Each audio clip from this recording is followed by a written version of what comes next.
Good afternoon, sir. How may I help you? Asked the sales lady. He noticed that, like all staff, he wore a red carnation and a large name tag Linda. The area manager asked Linda for a copy of the book. What a great book, exclaimed Linda.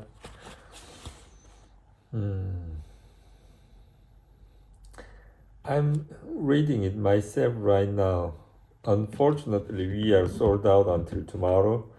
Will you be in the store long? We are just looking around.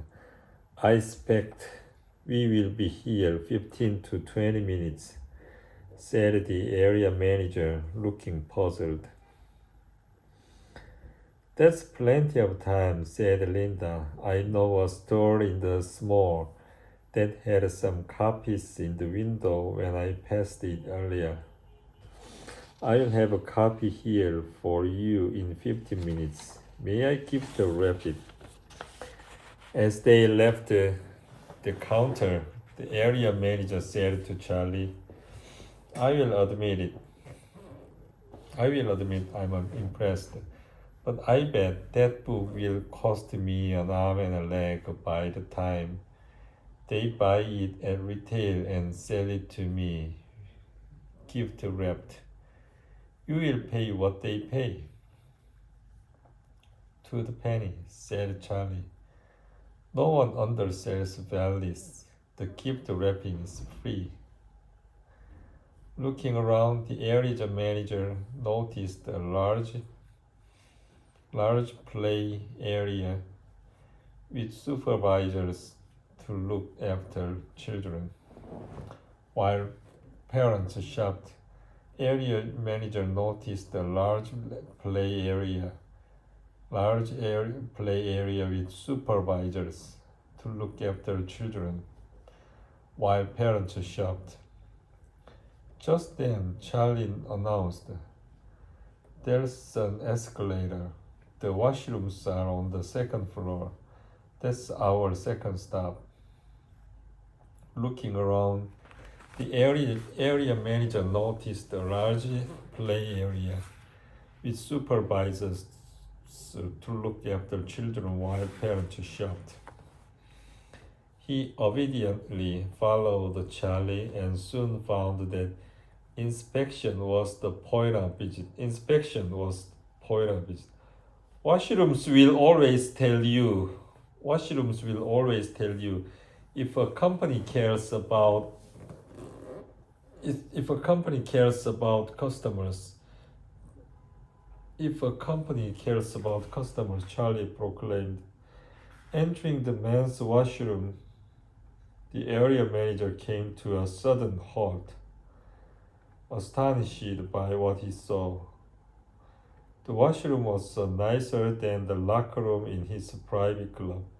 Soft lighting, rich wood paneling, and real marble counters left no doubt that at Valley's department store, making customers feel comfortable was important. Beside each basin was a stack of white cloth hand towels, and on a shelf under the mirrors with bottles of every grooming aid imaginable.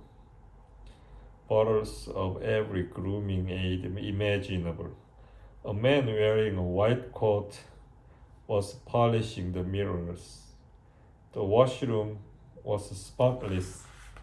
Looks good to me, said Charlie, turning the heading back to the escalator. Time to go.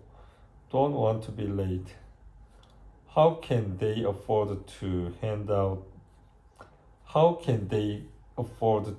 out carnations?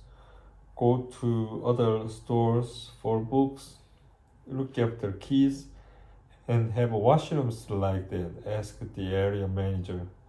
You'd better ask Leo Valley, the man who is responsible for all this. He's expecting us, said Charlie, as he rounded an aisle and headed for the center of the store. Turning a corner, they came on a sight the area manager would never forget. In the middle of the store floor, where all the aisles covered like a town square, was a raised platform about 20 feet across, covered with carpet. In the center of the platform sat a large executive desk. There was no doubt who sat behind the desk.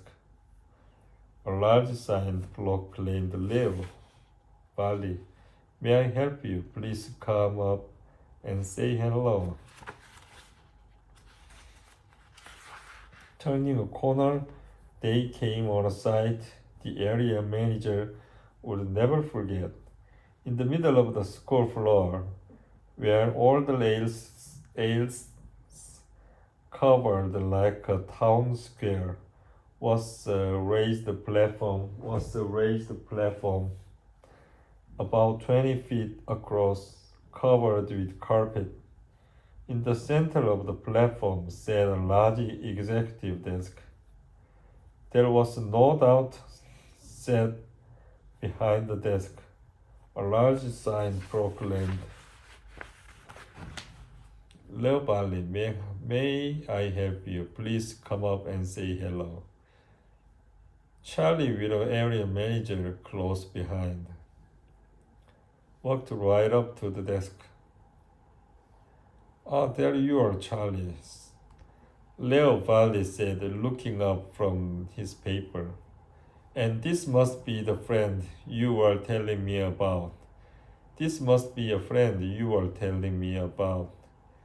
Do sit down. Welcome to Valleys. Introductions over. The area manager couldn't help but ask about Leo's office. Is this the first secret of creating raving fans? Not exactly, laughed Leo, but in my case, it's certainly part of it. When our store moved into this mall, I worried about I'd never get out of the office. I solved that by putting it right out here in the middle of things. Best move I ever made. Charlie spoke up. Our friend was wondering how you can afford to give away carnations, have play areas and fancy washrooms, and on top of that, second people out of the store to buy things for customers everywhere. Wrong question, replied. Wrong questions? Puzzled the area manager. Absolutely wrong question, confirmed Leo. The real question is, how can I afford not to do it? Our friend was wondering how you can afford to give away carnations, have play areas and fancy washrooms, and on top of that send people out of the office to buy things for customers elsewhere. How can I afford not to do? This is Valleys, and at Valleys department store we live the vision. The vision says, carnation and make it a joy to shop here. And make it a joy to shop here. It doesn't say, no flowers, sorry we can't help you. And don't come shopping if you got children.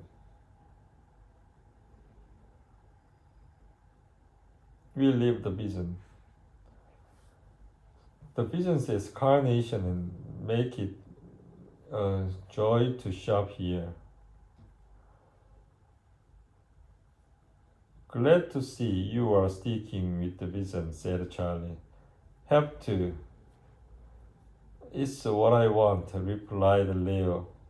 Then turning to the area manager, he said, I understand you are interested in learning the first secret of creating raving fans. I am, the area manager replied simply. Easy enough to do, said Leo. reaching into the drawer and lifting out a jewelry case. Opening the case, he took out a gold bracelet with a shield in the center. This is the raving bracelet. The first secret is engraved on it. When Charles taught me the raving fan's secrets, I volunteered to present which new candidate with a good bracelet. Your wrist, please. This is the raving fan's bracelet.